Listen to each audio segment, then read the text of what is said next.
Welcome to Night Whisper Tales. Have you ever been so completely out of luck that a miracle felt like a cruel joke? That was Jude, stranded at an airport on Christmas Eve with her baby, $47 to her name, and no hope in sight. Until a stranger, a billionaire who seemed to step right out of a fantasy, offered her everything: a warm car, a safe house, a perfect Christmas family. But here's the secret he didn't tell her. His kindness wasn't random. It was an assignment, and I was his target. This is the story of the Christmas I was saved and the ancient hidden legacy that almost cost me my heart. Chapter 1. The Assignment. The concourse was a cathedral of quiet despair. Outside the towering windows, the world had vanished into a howling white nightmare, a blizzard so fierce it seemed personal. Every flight on the massive board was stained blood red with the same word: canceled. The air hummed with the low-frequency anxiety of hundreds of stranded souls, all trying to make a bed from a patch of hard, cold floor. Among them, Jude stood like a solitary statue of exhaustion at gate B-17. Her entire world was the weight of her 6-month-old daughter, Chloe, sleeping fitfully against her chest, and the single overstuffed duffel bag at her feet. It held everything they owned. In her hand, a worn leather wallet felt like a cruel joke. She opened it, her fingers numb. One $20 bill, a few crumpled ones, and a faded photo of her smiling mother. $47 total, the sum of her safety net, the final pathetic balance of her life before this moment. A weary airport official moved through the crowd, his voice a dry, crackling announcement of defeat. All hotel vouchers have been exhausted. The storm has overrun all our partners. We recommend passengers find a comfortable spot here in the terminal for the night. We apologize for the inconvenience. Inconvenience. The word echoed in Jude's hollow chest. She looked down at Chloe's peaceful, trusting face, then at the grimy linoleum floor where a stranger's gum was stuck. A tremor of pure panic shot through her. No, not for her. Not on Christmas Eve. She pressed her lips to Chloe's soft head, her whisper a desperate prayer against the baby's fine hair. "It's okay, my little star. Mommy's here. We're okay." The lie tasted bitter. Across the vast, bright space, Landon Harlow watched. He stood apart, not as a stranded traveler, but as an observer. Impeccable in a charcoal wool coat, he was an island of calm control. His focus, however, was not on the chaos, but on the sleek black device in his palm. An encrypted message glowed on its screen. "Elder Thorn requires a status update. Is the asset in position for retrieval?" His thumbs moved with swift, impersonal efficiency. Target identified. Reconnaissance ongoing. He sent the message and let his gaze perform its dutiful sweep. His eyes cataloged families, couples, solo businessmen, all needs calculable, all solutions logistical. Then they landed on Jude. The scans stopped. He didn't just see a passenger. He saw the protective curve of her body, a human shield around her child. He saw the exact second the official's words reached her, the way her shoulders collapsed inward as if absorbing a physical blow. He saw the single traitorous tear that escaped before she swiped it away with an angry, trembling hand. In the silent language of human desperation, Landon Harlow was fluent. And this was a cry in a language he'd been trained from childhood never to ignore. His phone buzzed again, another impatient pulse from the chapter. This time, he didn't reply. He simply slid it into his pocket, silencing its demand. The mission in that instant was rewritten not by an elder, but by his own conscience. He approached her not with the boldness of a rescuer, but with the cautious respect one might show a wounded animal. He stopped a full arm's length away, giving her space. Jude felt his presence and turned, her body instinctively pivoting to put herself between him and Chloe. Her eyes, wide and wary, held a history of disappointment. "I'm fine," she said, the words a preemptive strike. "We don't need anything." I didn't ask, but I'm glad to hear it. He nodded toward the apocalyptic scene outside. It's a historic one, they're saying. The airport will be a tomb for at least 36 hours. I have ears, Jude said, her voice flat, though the edge of her defensiveness had dulled slightly. A Christmas Eve for the storybooks, though not the chapter anyone wanted, Landon mused, his tone holding a note of genuine shared irony. Jude just looked at the storm. No, she agreed softly, the word barely audible. A beat of heavy silence stretched between them, filled only by the distant wail of a cleaning cart. Landon took a breath, choosing his next words like tools. "The announce the cots are gone," he stated, his voice purely factual. "And a little professional advice. The floor near gate B17 is the worst in the terminal. Concrete subfloor with a thin veneer of corporate optimism.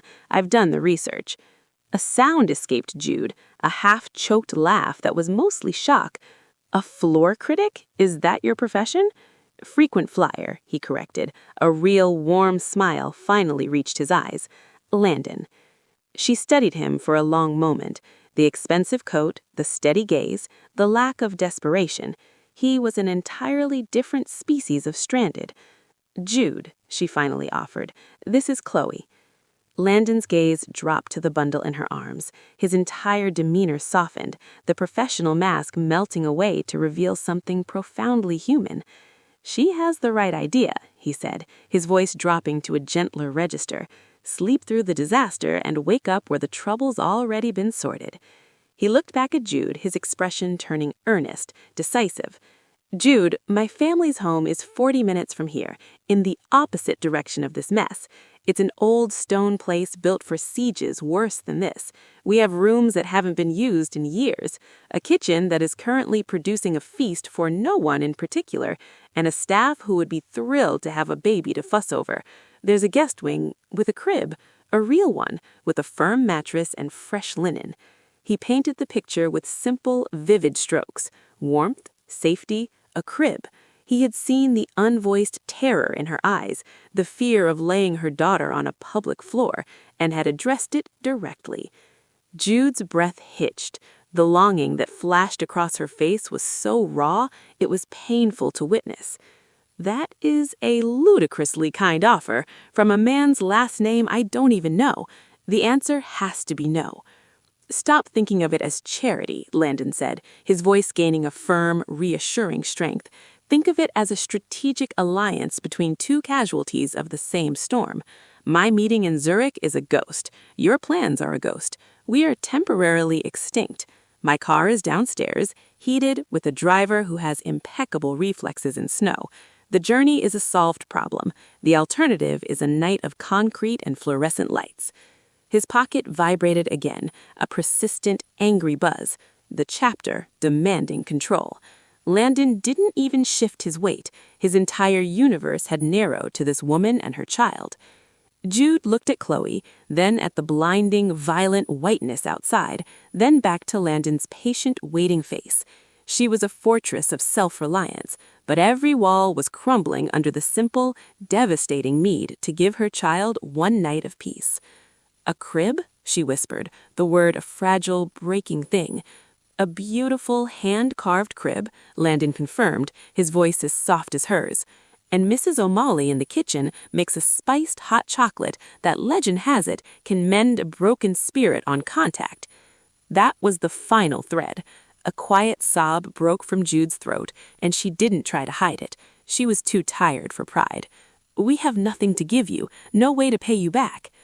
"Good," Landon said, the word filled with a quiet intensity, "because this isn't commerce. It's Christmas. Consider it a temporary revision to both our itineraries." Before she could form another protest, he bent and smoothly lifted the heavy duffel bag.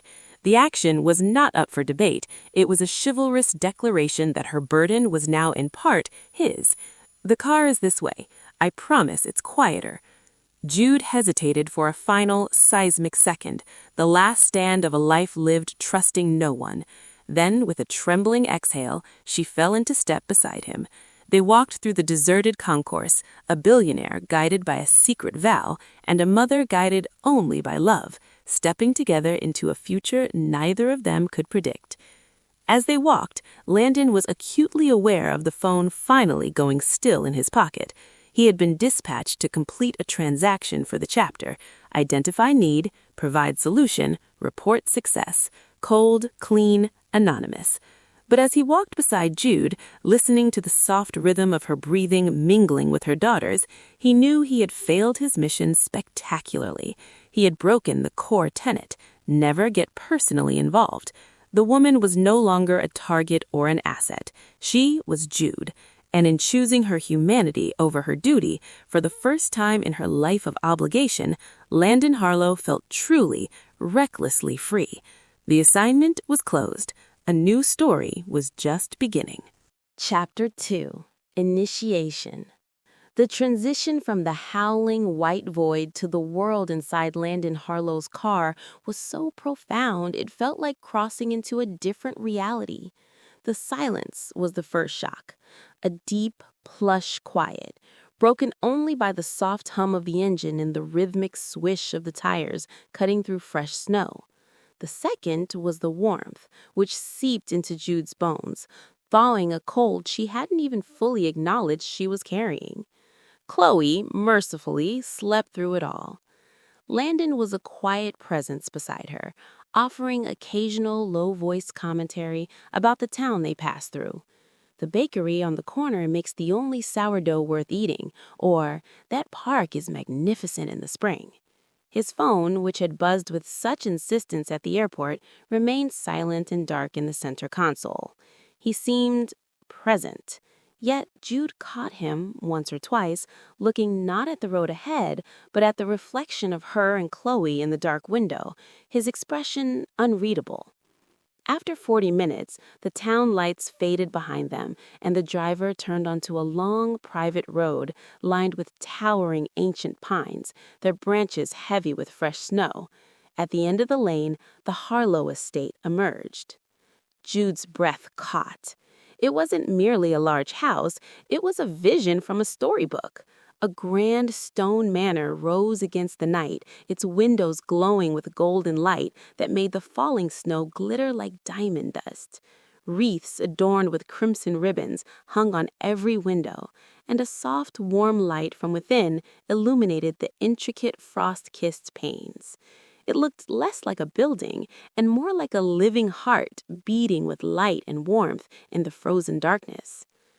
"Home," Landon said simply, and for the first time, Jude heard a flicker of something in his voice, not pride, but a deep, complicated reverence.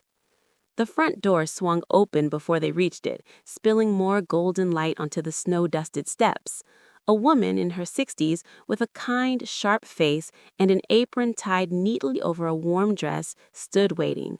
Her eyes went immediately to Jude and the baby, and a genuine, beaming smile transformed her features. "Mr. Landon, and you've brought guests in this weather." Her voice was like the house itself, warm, welcoming, solid.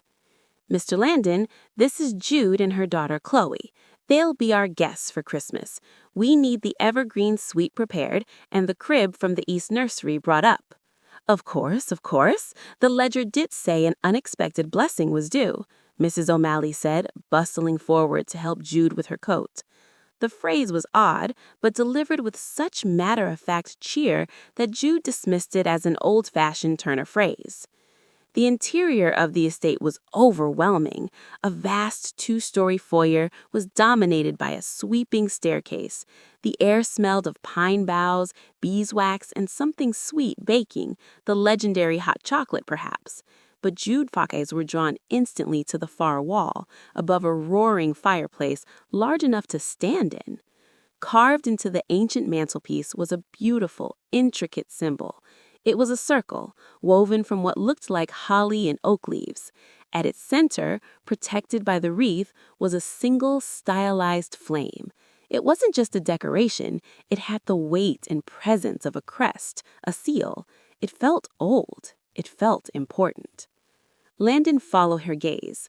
"A family heirloom," he said smoothly. "The Harlow crest. My great-great-grandfather had it commissioned. It represents hospitality, the warmth of the hearth." It was a good answer, a plausible answer, but it felt rehearsed. Mrs. O'Malley led them up the stairs and down a hushed hallway lined with portraits of severe-looking men and women, all sharing Landon's strong jawline and watchful eyes. The Evergreen Suite was a dream. It was all soft greens and creams, with a sitting area by a smaller fireplace and a door leading to a luxurious bathroom. And there, in the corner, was the promised crib, a beautiful hand-carved piece that looked both antique and lovingly maintained. A young man from the pack brought it up just now, Mrs. O'Malley said, expertly making up the bed with fresh linens. Fast as always. We'll have it sorted in a jiff. Pack. The word landed differently. It conjured images of wolves, of a tight, feral group. Jude blinked. The pack? Oh, you know, Mrs. O'Malley said with a wave of her hand, not looking up from her task. The lads who help Mr. Landon manage the estate and the grounds. A tight-knit bunch they are. More family than staff, really. The first chapter would be proud of such loyalty. First chapter, another strange phrase. Ledger, pack, first chapter.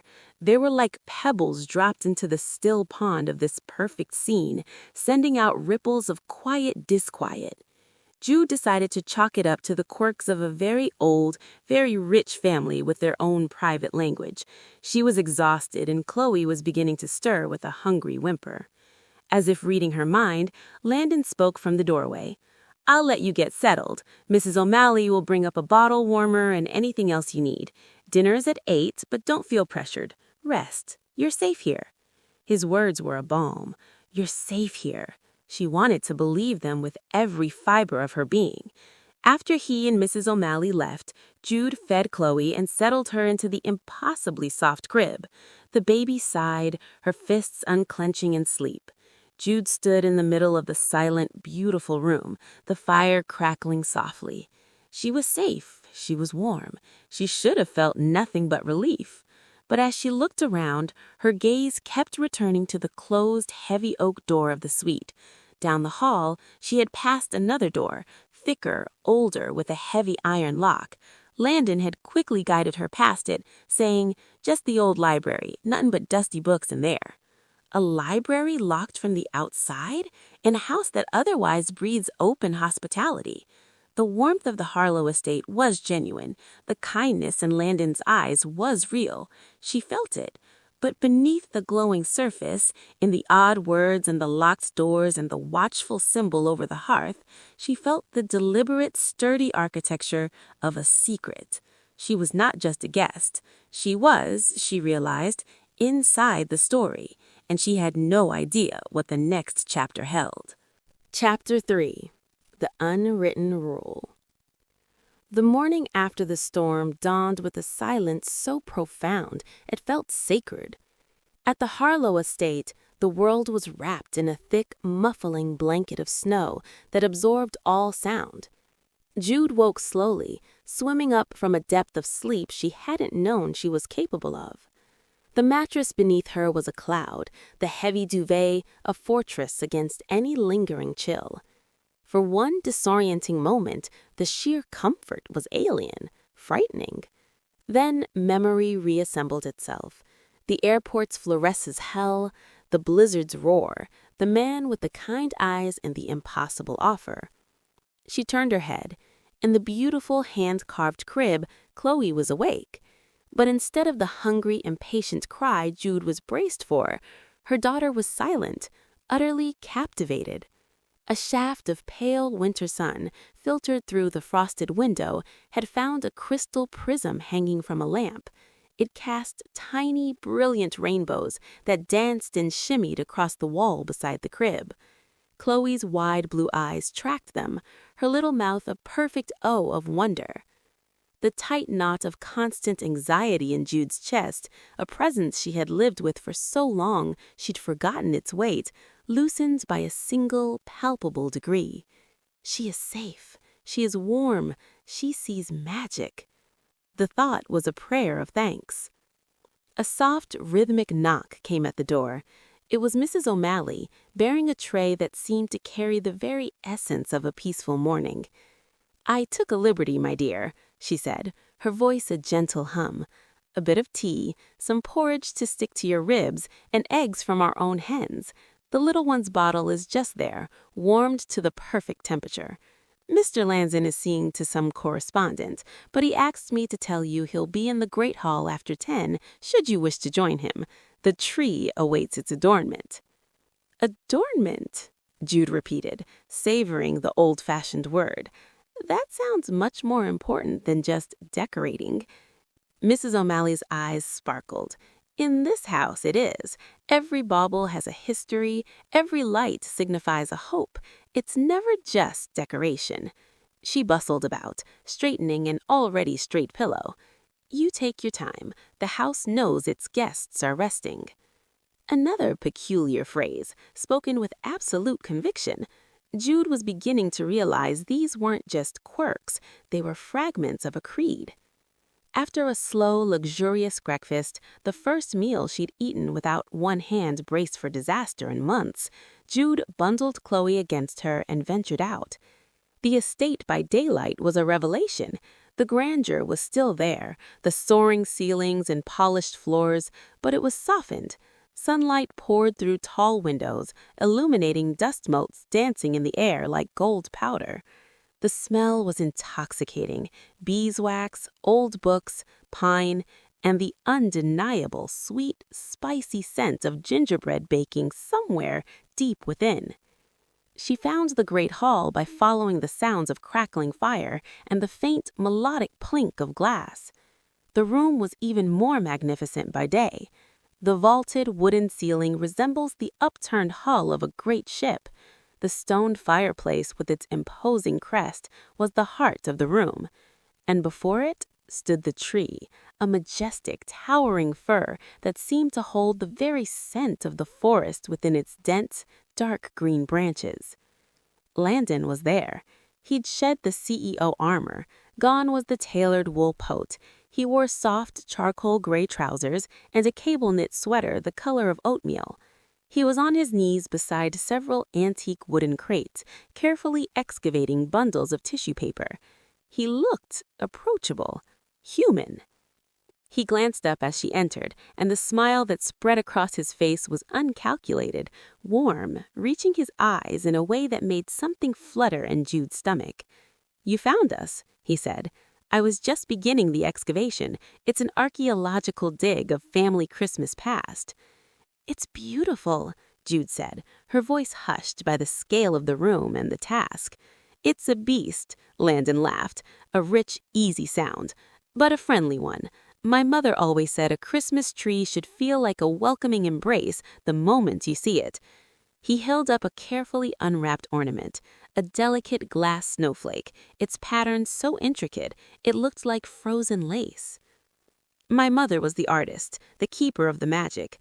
My father, he was the architect. He built the structure that allowed the magic to happen.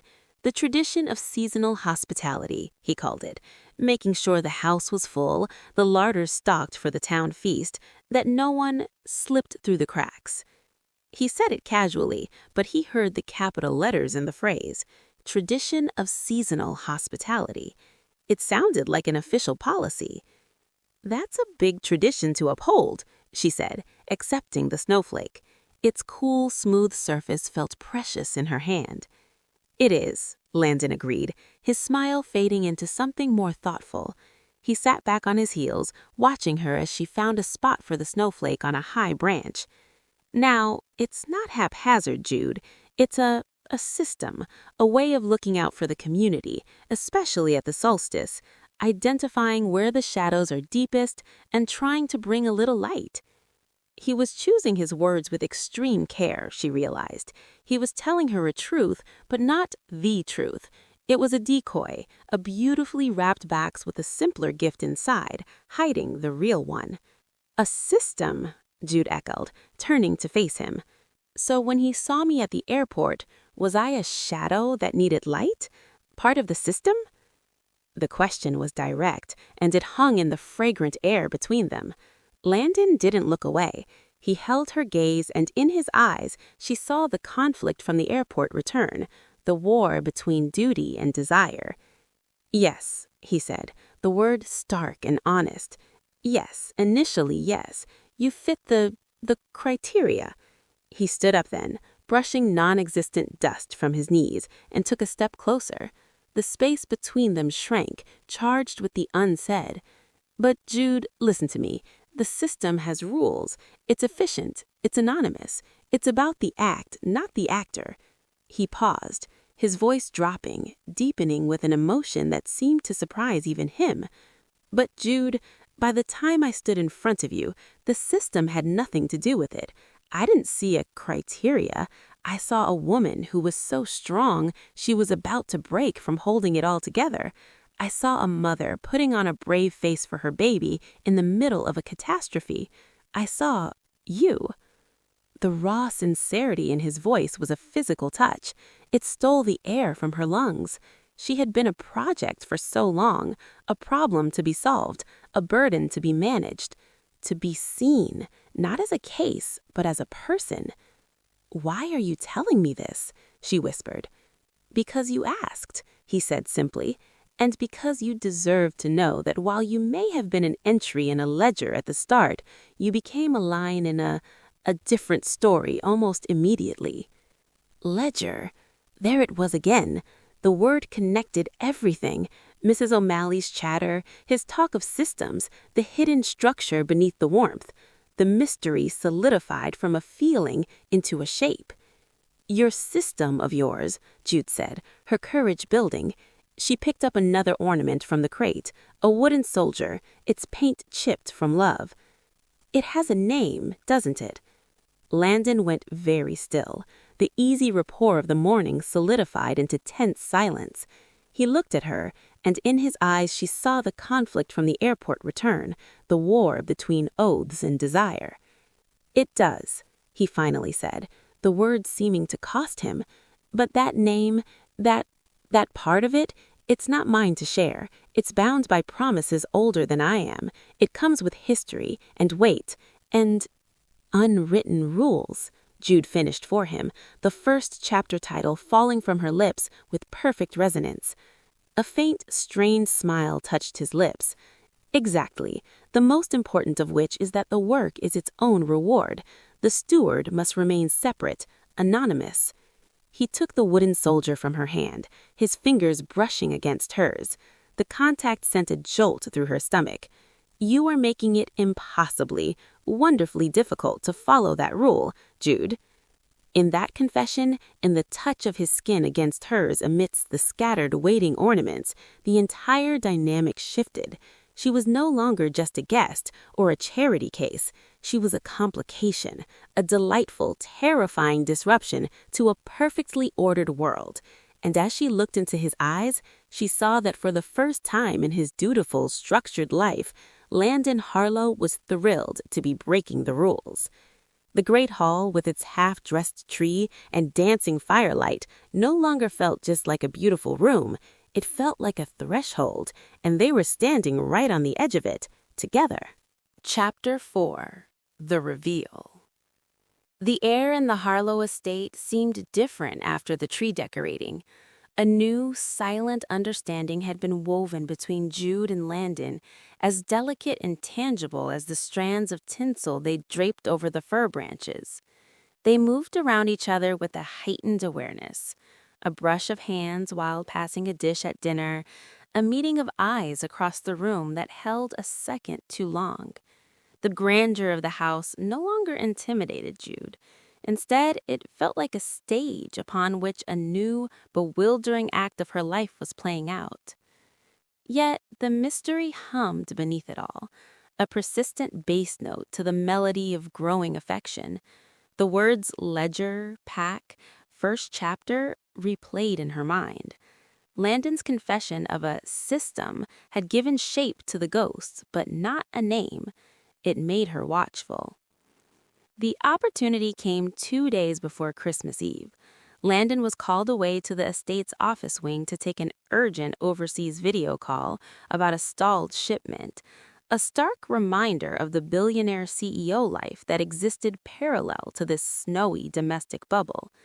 Mrs. O'Malley was preoccupied in the kitchen, directing the pack, a few efficient, quiet men and women Jude had seen hauling firewood and greenery, in the preparation of what she called the Eve Feast.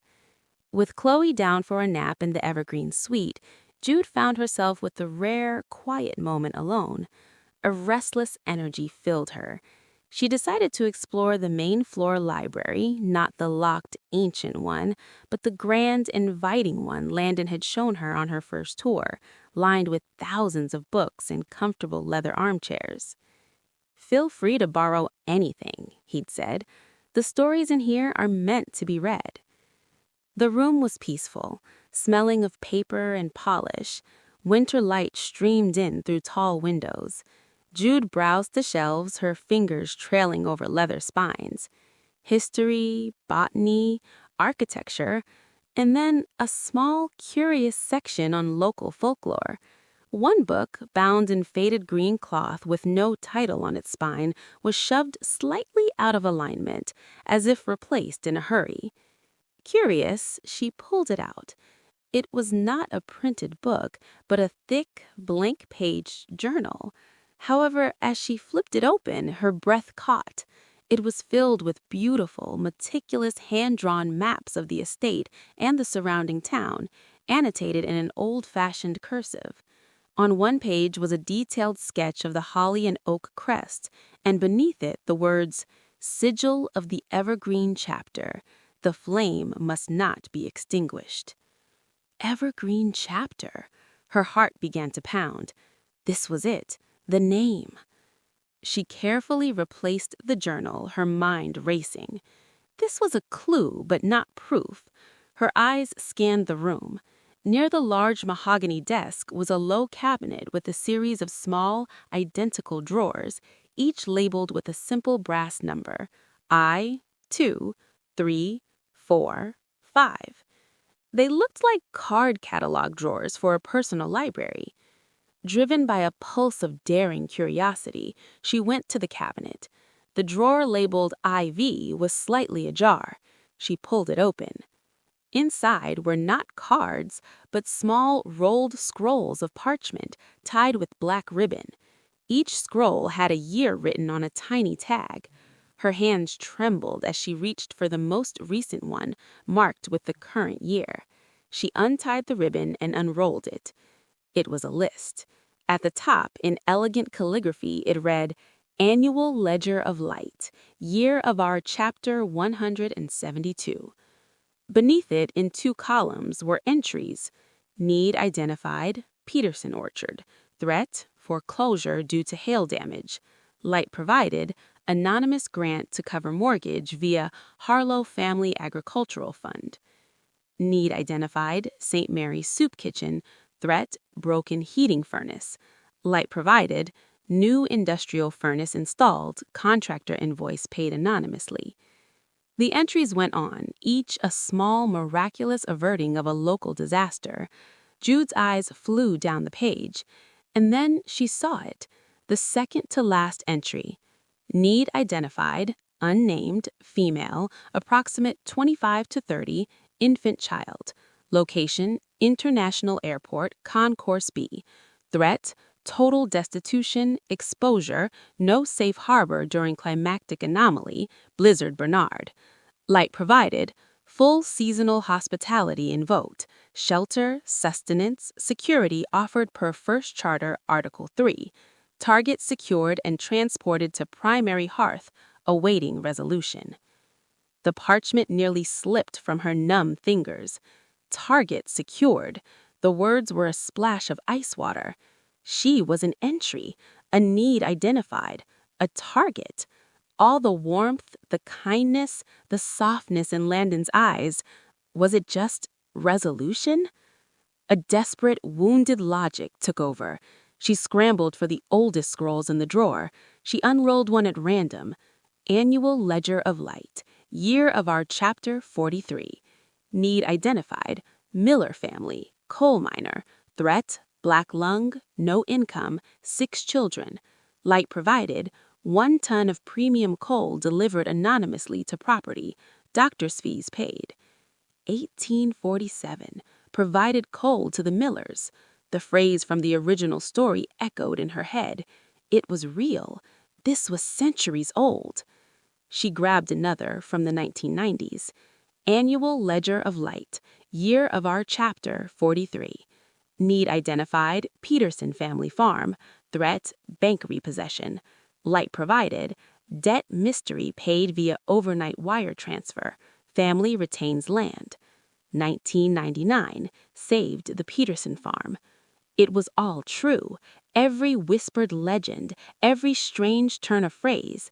The evergreen chapter was real, its ledger was real, and she, Jude, was its latest line item. The shocking weight of it wasn't just the secret, it was the scale, the cold, beautiful efficiency of it stretching back through time, reducing human desperation to neat, solvable entries. The sound of a door closing down the hall jolted her from her stupor. Panic seized her. With fumbling hands, she re-rolled the scrolls, tied the ribbons, shoved them back into the drawer, and shut it just as the library door opened. Landon stood there, his face relaxed from his concluded call. "There you are. Chloe's awake and lobbying Mrs. O'Malley for more applesauce, I believe." His smile faded as he took in her expression. "Jude, are you all right? You look like you've seen a ghost." She was shaking. She couldn't stop. The cozy room now felt like a set piece, a beautiful lie. She clutched the edge of the desk to steady herself, the words tumbling sharp and broken. "The Millers, in 1847, you gave them coal." Landon froze. All color drained from his face. The casual ease he carried vanished, replaced by the still, sharp alertness of a man facing a crisis. "The Peterson farm," Jude pressed on, her voice gaining a hysterical edge. "Saved in 1999, and knee. Target secured. Was that your resolution you were awaiting, Landon? Am I resolved?" The pain in his eyes was immediate and profound. "Jude, where did you—" "The ledger!" Jude cried out, the accusation filling the silent library. "The annual ledger of light. I'm not a guest, am I? A mission, a successful retrieval, a balanced account. Was any of it real? Or was I just your Christmas charity project for the year?" The words hung in the air, cruel and final. The glorious golden Christmas miracle lay in shards at their feet, and in its place was the cold, hard ledger of truth. Chapter 5. The Choice. Expanded version. The silence in the library was a living thing, thick and suffocating. Landon remained frozen in the doorway, the casual grace he carried utterly gone. In its place was a stark, unmasked vulnerability. Jude's words, charity project, hung in the air like shattered glass. "Jude," he began, his voice stripped bare, all polish sanded away. "Please, what you found, it's a record of action, not of heart. The ledger notes what was done. It has no column for why." "Why does it matter?" she shot back, the tremor in her voice betraying her fury. "The result is the same. I was a problem you solved, a line to be balanced before the end of the year. Was there a quota to meet, Landon? Was the annual ledger of light looking a little sparse for chapter 172? He winced, the technical term on her lips clearly wounding him. It proved she hadn't just glanced, she had understood. "There is no quota," he said, forcing calm into his tone. "There is only need. And yes, I saw yours, but seeing it and feeling what I felt when I stood in front of you, they are different continents, Jude. The ledger is a map. It is not the journey." He took a careful step into the room, as if approaching a spooked animal. "Tonight, on Christmas Eve, this house, it isn't just my home. It becomes something else, the heart of the evergreen chapter.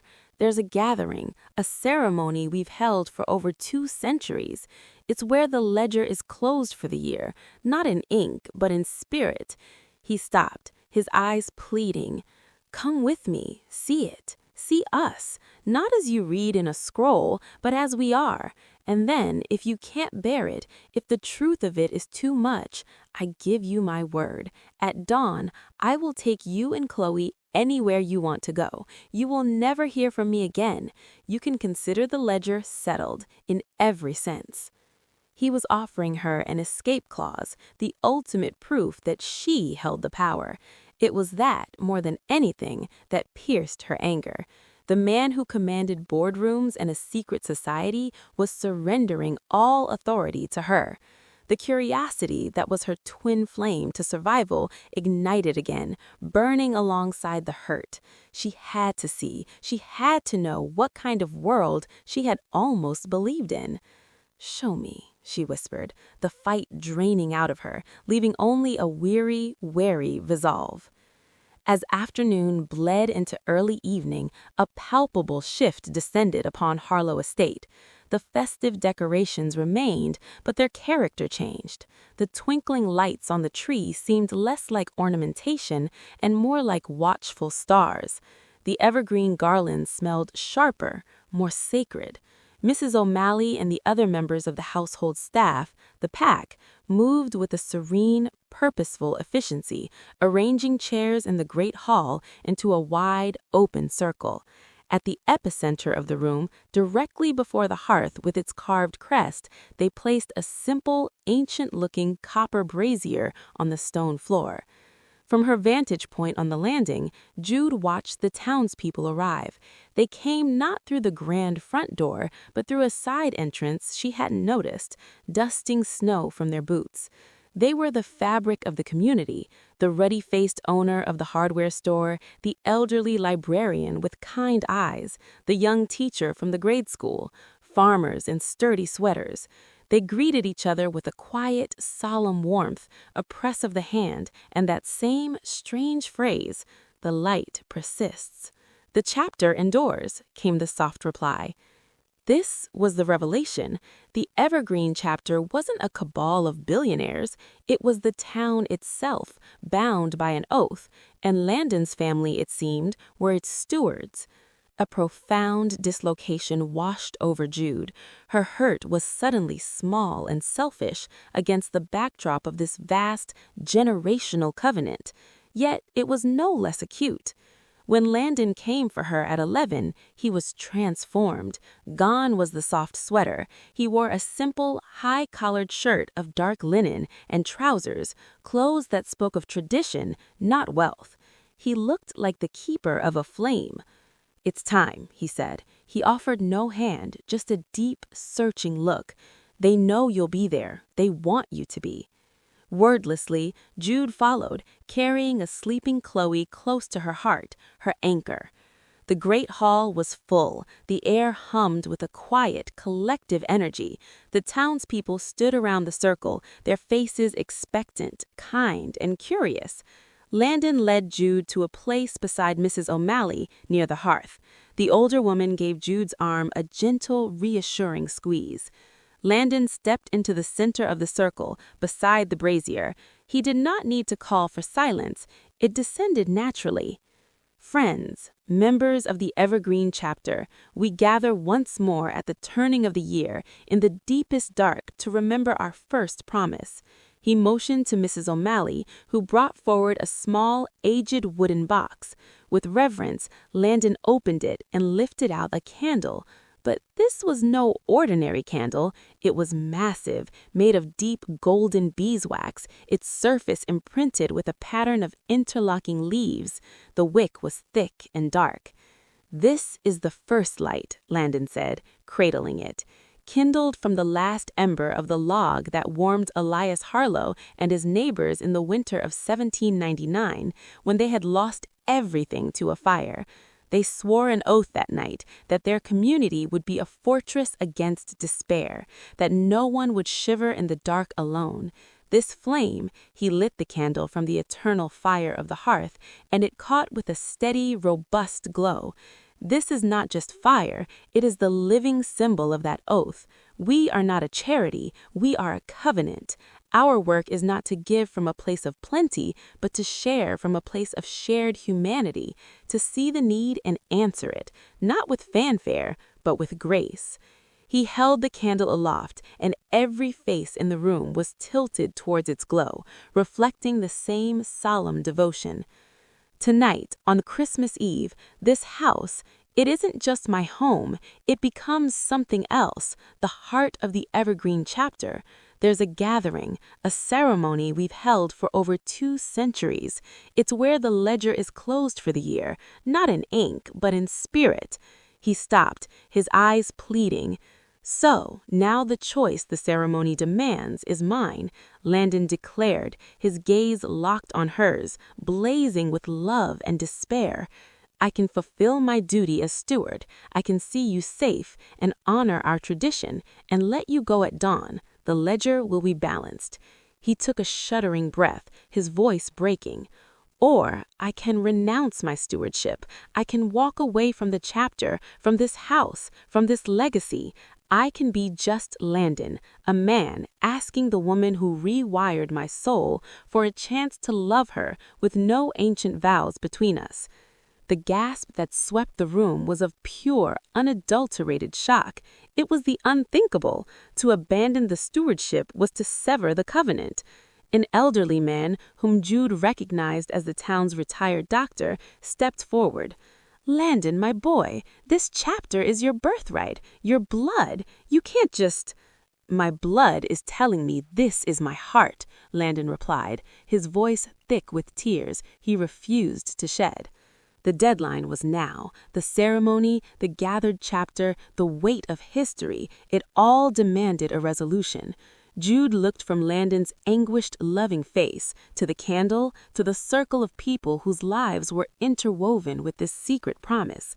She thought of the ledger, not her own cold entry, but the 1,000 acts of quiet salvation it contained. Asking him to leave would be to tear out the cornerstone of this beautiful, hidden world. It would make his love for her an act of destruction. But to stay as a charity case, to be the perpetual recipient, her pride, the very pride that had kept her alive, rebelled. Then she looked down at Chloe's peaceful face, and she understood. This wasn't about pride or charity, it was about belonging, about choosing the kind of world you wanted your child to grow up in. "No," Jude said, her voice a fragile thread in the silent hall. It carried. Landon's face collapsed into resigned heartbreak. She walked forward, into the circle, stopping before him. She did not take the candle. Instead, she placed her hand over his, her skin meeting his on the warm beeswax. He startled at her touch. "Don't leave the chapter," she said louder, her voice gaining strength, ringing clear. "Don't make you abandon this incredible, mad, secret family you've shown me." She turned to address the room, her eyes sweeping over the faces of the watchful townspeople. "You see a need, you act. That's what your ledger says. But I'm not just a need. I'm a pair of hands. I'm a mind that can organize. I'm a heart that has learned how to fight for what matters." She turned back to Landon, her tears flowing freely now. Her "use me shelter, let me help you maintain it for others. You gave me food, let me cook for the next person who needs it. You gave me safety for my daughter, let me help you build a world where more children feel that way." She took a deep, trembling breath, giving voice to the new dream forming in her heart. "Don't make me the reason you leave, make me the reason you stay." Chapter 6. A New Chapter. Christmas Morning. Dawn at the Harlow estate on Christmas Day did not arrive with a fanfare, but with a slow, gentle insistence. The blizzard had exhausted itself in the night, leaving behind a world sculpted from pristine white silence and a sky the color of a pale, washed robin's egg.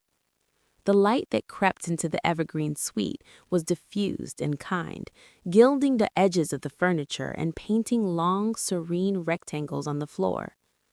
Jude woke from a deep, dreamless sleep, the first in memory unhaunted by shadows of what-ifs and how-wills. For a moment, she simply lay there, listening to the new quiet. The howl of the wind was gone. The frantic drumming of her own anxiety was stilled. In its place was a profound, vibrating peace. The ceremony, the confession, the choice, they had been a tempest. Now in its wake was the calm. She turned her head. In the beautiful crib, Chloe was awake. But instead of crying, the baby was content, her eyes wide and reflective in the soft light, one small fist waving gently at the dust motes dancing in the sunbeam above her. She was safe. She was happy. She was home. The word echoed in Jude's heart. It wasn't a place on a map anymore. It was a feeling, newly forged and terrifyingly real.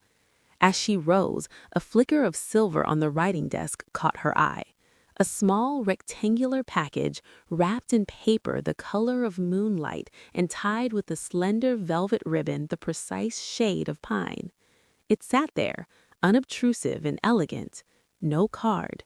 Its presence was a statement in itself. Her breath caught.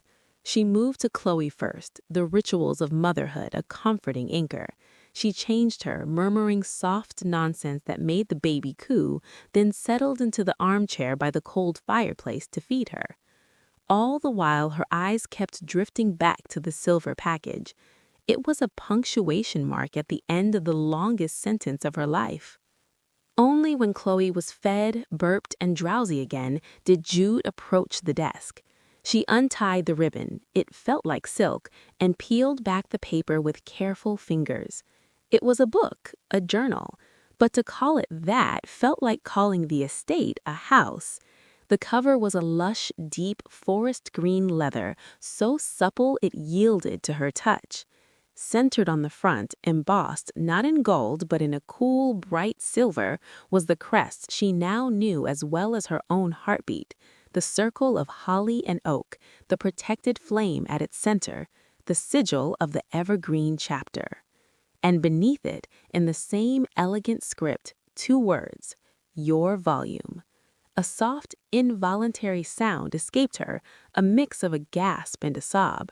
She brought the book to her face, inhaling the scent of new leather and possibility. Your volume. It wasn't a gift, it was a consecration, an empty canvas offered to an artist who had only ever painted in shades of survival. It was an invitation to author her own life within the story of the chapter. Tears, warm and cleansing, tracked silently down her cheeks. They were not tears of heart, but of recognition, so deep it shook her to her core. She was being seen, not for what she lacked, but for what she could become. A knock, as soft as the dawn light, sounded at the door. It was Landon. He held 2 large ceramic mugs that steamed fragrantly into the cool air. He looked like he'd been awake for hours, yet he had a rested serenity about him, as if a great weight had been lifted. The shadows of duty and conflict were gone from his eyes, replaced with a clear, warm light. "I come bearing the confirmed magical substance, Mrs. O'Malley's Christmas morning blend. May I?" he said, his voice a low, warm rumble. She nodded, unable to speak, holding the journal against her chest like a shield or a talisman. He entered, set a mug on the desk for her, and his gaze fell on the book in her arms. A smile slow and infinitely tender spread across his face. "Ah, the most important book in the library, and the only one that's truly blank." I don't know what to say," Jude whispered, her voice raspy. "You don't have to say anything," Landon replied, cradling his mug. "It's yours. The ledger in the library records actions. The ledgers in our studies, we all have one, they record the journey, the doubts, the small victories no one else sees, the costs, and the reward." He took a sip, watching her over the rim. "My father's is filled with crop yields and weather patterns. My mother's is full of pressed flowers and recipes and notes about which child in town needed new shoes. 2 different languages for the same love." "And this is mine," Jude said, finally looking up at him, understanding dawning. "My language." "Exactly," he said softly. "Consider it your provisional key. Not to the house, but to the work. To us. Provisional? The word sent a tiny spike of old fear through her. Landon shook his head quickly. Not in the way you think. There's no test, Jude. The initiation was last night. It was your choice to step into the circle. The provisional part is just life. It's learning the rhythms. It's knowing when to act and when to listen. It's seeing a thread of need, as Mrs. O'Malley would say, and knowing how to pick it up without tangling it. He leaned forward, his elbows on his knees. You've already rewritten the first and most rigid rule: never get personally involved. You've inspired a mutiny against anonymity. The rest is just practice. The simplicity of it, the sheer humanity of it after the grandeur of the ceremony settled her nerves. This wasn't about joining a secret society, it was about joining a family that had a secret way of caring for its own. So, what does the chapter do on Christmas Day? She asked, a genuine curiosity blooming. After the big ceremony. Landon's smile turned wry. We recover. We eat a scandalously large brunch that Mrs. O'Malley has been planning for a month. We nap. We play terribly competitive board games. In short, we be a family, a slightly peculiar, oath-bound family, but a family nonetheless. He set his mug down and stood, extending a hand. But first, there's something I need to show you, the final piece, if you're ready. She was. She placed the sleeping Chloe in her crib, wrapped a soft blanket around her own shoulders, and took his hand. He led her not downstairs, but back down the portrait-lined hallway to the heavy, locked oak door, the old library. From his pocket, he drew not the modern key from the cabinet, but a large, ancient iron key, black with age and worn smooth at the bow. It looked like it belonged in a fairy tale. This is the only key, he said, his voice hushed in the old hollowed hall, passed down with the stewardship. The lock turned with a solid, satisfying clunk that echoed in the hall. He pushed the door open. The room that greeted them was not a dark, cobwebbed vault. It was a temple of memory, bathed in the same soft morning light. Tall, leaded windows looked out over the snow-blanketed gardens. The walls were lined not with books for reading, but with volumes for remembering. Hundreds of journals, just like hers, in all colors and sizes, spanning centuries. Some were cracked with age, their spines carefully repaired. Others looked nearly new. They were arranged not by author, but by year, a living history of hearts. In the center of the massive, ancient table of polished oak stood open, as if an invitation, the source of it all, the master ledger. It was enormous, its leather cover darkened by time and the oil of countless hands. Landon led her to it with a reverence usually reserved for holy texts. This is where the scrolls end up, he said, his voice a whisper in the hallowed quiet. Every action, every need identified and light provided is copied here by the steward's hand. It is the heart of the record, but it is only half the story. With a gentle touch, he turned the heavy pages to the very last written entry. There, in his own distinctive, precise script, fresher and darker than the surrounding ink, was the entry from the scroll she'd found. Need identified, unnamed, female, approximately 25 to 30, infant child, location, International Airport, Concourse B, target secured, awaiting resolution. But below it, on the same line, the story had been updated. It now read, resolution, need met, target secured, heart found, candidate accepted, a new chapter begins. Jude's finger trembled as she reached out, tracing the words heart found. The ink was barely dry. You told me the ledger had no column for why, she breathed. I was wrong, Landon said, standing so close she could feel the warmth of him. We have a column for everything. We just rarely have the courage or the reason to fill it. This time we did. Then he carefully turned the page. A pristine blank sheet stretched before them, the heavy linen paper waiting to absorb a new year's history. From a wooden stand on the table, he took a long black feathered pen and a crystal inkwell filled with deep blue ink.